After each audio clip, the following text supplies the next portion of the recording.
నమస్తే అండి, నేను మీ దివ్య. వైజాగ్ సీక్రెట్ ఫ్లేవర్స్కి స్వాగతం. మామిడికాయలతో ఈ సీజన్లో చాలా వెరైటీస్ చేస్తుంటాం కదండి. మరి ఈరోజు మామిడికాయతో ఒక కమ్మని కూర చేసి చూపించబోతున్నాను.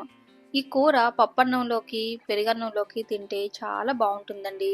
అలాగే గర్భిణీ స్త్రీలు ఉంటారు కదా, వాళ్ళకి తీయగా పుల్లగా కారంగా తినాలనిపిస్తే ఈ కూరనైతే ఒక్కసారైనా వండి పెట్టండి, ఖచ్చితంగా వాళ్ళకైతే నచ్చుతుంది. మరి రెసిపీ నచ్చితే ఛానల్ని సబ్స్క్రైబ్ చేసుకోవడం మర్చిపోకండి.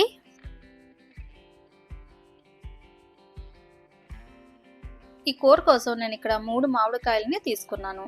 వీటికి ఇప్పుడు నీట్గా తొక్కలు తీసేసుకొని నీళ్లతో ఒకసారి శుభ్రంగా కడిగేసుకున్న తర్వాత 1 ఇంచీ సైజ్ వచ్చేంత ముక్కలు కట్ చేసుకోవాలి. ముక్కలు మీకు ఇలాగే కట్ చేసుకోవాలని ఏమీ లేదండి, నిలువుగా కట్ చేసుకోవాలన్నా కట్ చేసుకోవచ్చు. ఇప్పుడు కళాయిలో 4 నుంచి 5 స్పూన్ల వరకు ఆయిల్ వేసుకొని ఆయిల్ వేడైన తర్వాత 1 టీ స్పూన్ ఆవాలు, 7 నుంచి 8 క్రష్ చేసుకున్న వెల్లుల్లి, 1/2 టీ స్పూన్ మెంతులు వేసి 1 నిమిషం ఫ్రై చేసుకోవాలి. మెంతులు వెల్లుల్లి మంచి స్మెల్ వస్తూ ఉంటుంది కదా, అప్పుడు 2 ఎండుమిరపకాయలు వేసి 30 సెకండ్స్ ఫ్రై చేసి కట్ చేసి మామిడికాయ ముక్కలు పెట్టుకున్నాం కదా, అవి కూడా ఇందులో వేసేయాలి.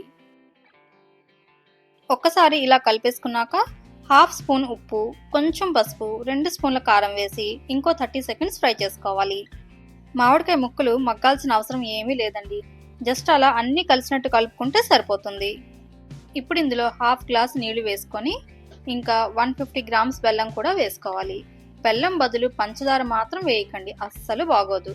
మీరు ఈ కూర వండినప్పుడు 100కి 100 మార్కులు పడాలంటే బెల్లం మాత్రమే వాడండి. ఈ కూర రుచి అంత అద్భుతంగా ఉండడంలో మామిడికాయ పాత్ర ఎంత అయితే ఉంటుందో బెల్లం పాత్ర కూడా అంతే ఉంటుంది. ఇప్పుడు మూత పెట్టేసి ఫ్లేమ్ లోలో పెట్టి 2 to 3 మినిట్స్ ఉంచుకుంటే బెల్లం అంతా కరిగిపోతుంది. 3 మినిట్స్కి బెల్లం అంతా కరిగిపోయింది. ఇప్పుడు ఇది ఇంకా పలుచగా ఉంది కదా, మళ్ళీ మూత పెట్టేసి కాసేపు ఉంచుకుంటే ఈ పలుచగా ఉన్నదంతా కూడాను చిక్కబడుతుంది. ఈ స్టేజ్కి వచ్చేంత వరకు కూరని ఉంచుకోవాలి. ఇలా కాస్త పలుచగా ఉండేటప్పుడే స్టవ్ని ఆఫ్ చేసేసుకోవాలి. చల్లారిన తర్వాత ఇంకాస్త చిక్కబడుతుంది. 4 మినిట్స్కి నాకైతే కూర ఇలా చిక్కబడింది. మీరు తీసుకునే క్వాంటిటీని బట్టి టైం కూడా మారుతుంది కాబట్టి మధ్య మధ్యలో చెక్ చేసుకుంటూ ఉండాలి. ఇప్పుడు ఈ కూరని పప్పన్నం పెరుగన్నంకి కాంబినేషన్గా తింటే సూపర్గా ఉంటుందండి. ఈ కూర ఫ్రిడ్జ్లో పెట్టుకుంటే 4 to 5 డేస్ వరకు స్టోర్ చేసుకుని తినొచ్చు. ఒక్కసారి మీరు కూడా తప్పకుండా ఈ రెసిపీని ట్రై చేసి చూడండి. మరి నేను చూపించే ఈ రెసిపీ మీకు నచ్చితే ఈ వీడియోని లైక్ అండ్ షేర్ చేయండి. అలాగే ఈ ఛానల్ని సబ్స్క్రైబ్ చేసుకొని మీ ఒపీనియన్ని కామెంట్స్లో తెలియజేయండి.